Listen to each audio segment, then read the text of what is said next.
Assalamualaikum warahmatullahi wabarakatuh. Perkenalkan saya Muhammad PD. Pada kesempatan ini akan membahas. Sebelum kita bahas momen gaya ini, perhatikan dulu video berikut.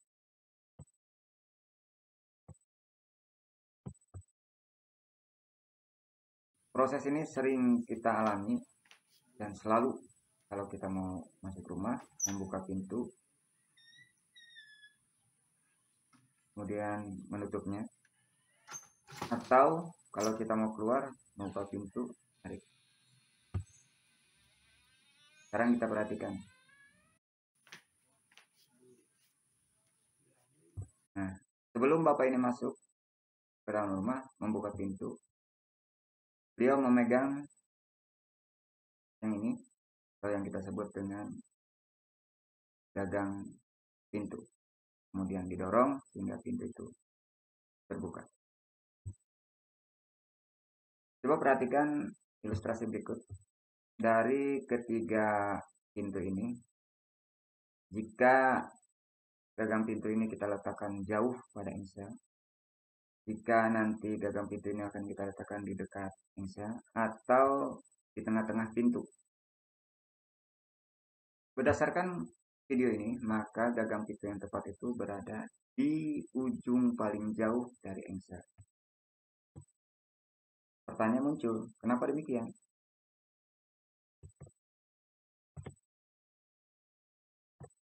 Prosesnya begini.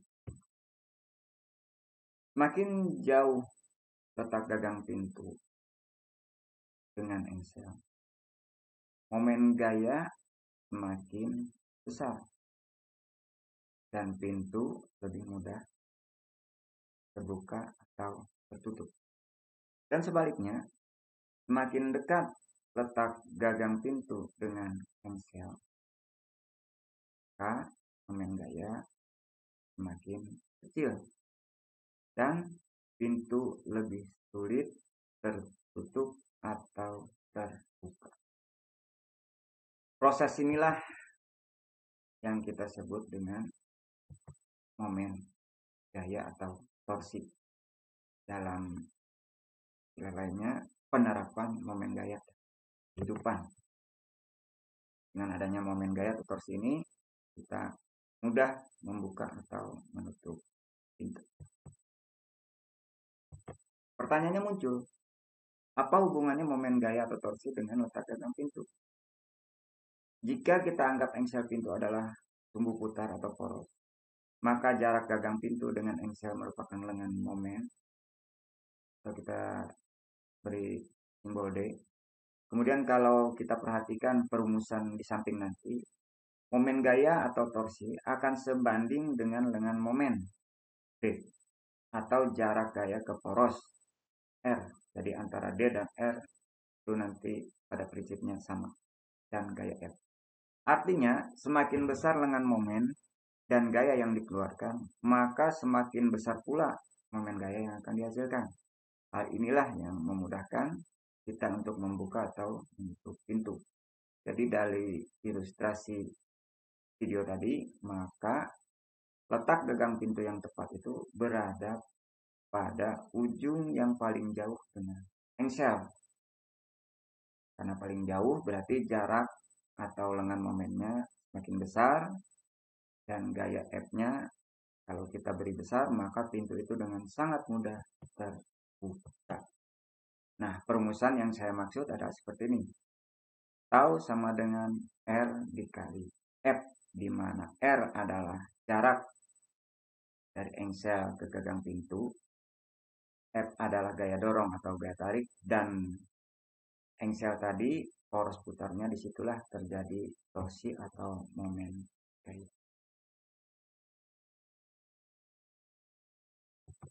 Apa yang dimaksud dengan momen gaya? Yang kita bahas tentang momen gaya itu sendiri. Dalam ilmu mekanika, momen gaya atau torsi atau dalam istilahnya tau, lambangnya seperti huruf T, adalah buah besaran yang menyatakan besarnya gaya yang bekerja pada sebuah benda sehingga mengakibatkan benda tersebut bergerak, melingkar, atau berotasi pada suatu poros. Coba kita lihat perumusannya. Bagaimana rumus momen gaya atau torsi ini. Jika gaya yang kita berikan pada lengan momen itu tegak lurus, maka rumusnya adalah begini. Tau sama dengan F kali R.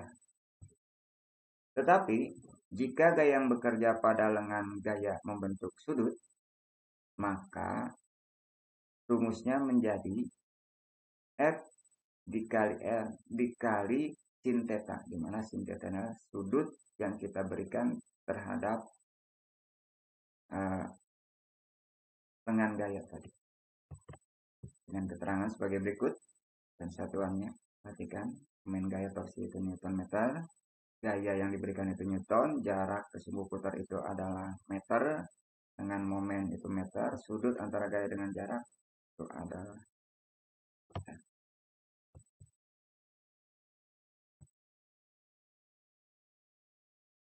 Momen gaya atau torsi dilambangkan dengan tau. Ini dibaca tau nih, seperti huruf T. Dan merupakan besaran vektor, sehingga arah sangat menentukan. Arah dan putaran ini dapat bernilai positif atau negatif. Jika torsi bernilai negatif, maka arah putarnya harus searah dengan jarum jam. Ini. Nah, jadi nilai torsinya negatif. Dan sebaliknya, jika torsinya bernilai positif, maka arah putar torsi ini berlawanan dengan arah jarum jam. Kenapa? Karena seperti yang kita bahas di sini tadi, momen gaya atau torsi ini besaran vektor, sehingga arah juga menentukan kemana putaran torsi itu bergerak. Bagaimana aplikasi lain torsi dalam kehidupan selain pintu tadi? Yang kita buka, kita tutup, baik itu kita dorong atau kita tarik. Nah, ini seperti ini. Ini ada di taman bermain. Ini juga torsi. Nah, ini yang sudah kita bahas tadi. Ini juga dalam kehidupan kalau naik sepeda atau motor. Nah, ini kalau kita reparasi atau memperbaiki yang ada bautnya dengan dibantu oleh alat ini. Kita dorong. Semakin jauh lengan kuasanya, maka putaran semakin mudah. Ini waktu kita makan pakai sendok atau menggunakan palu dan pintu. Nah, itulah beberapa contoh tentang torsi dalam kehidupan. Dengan adanya torsi ini memudahkan kita untuk melakukan sesuatu yang hubungannya dengan benda berputar. Terima kasih dari saya, semoga bermanfaat. Assalamualaikum warahmatullahi wabarakatuh.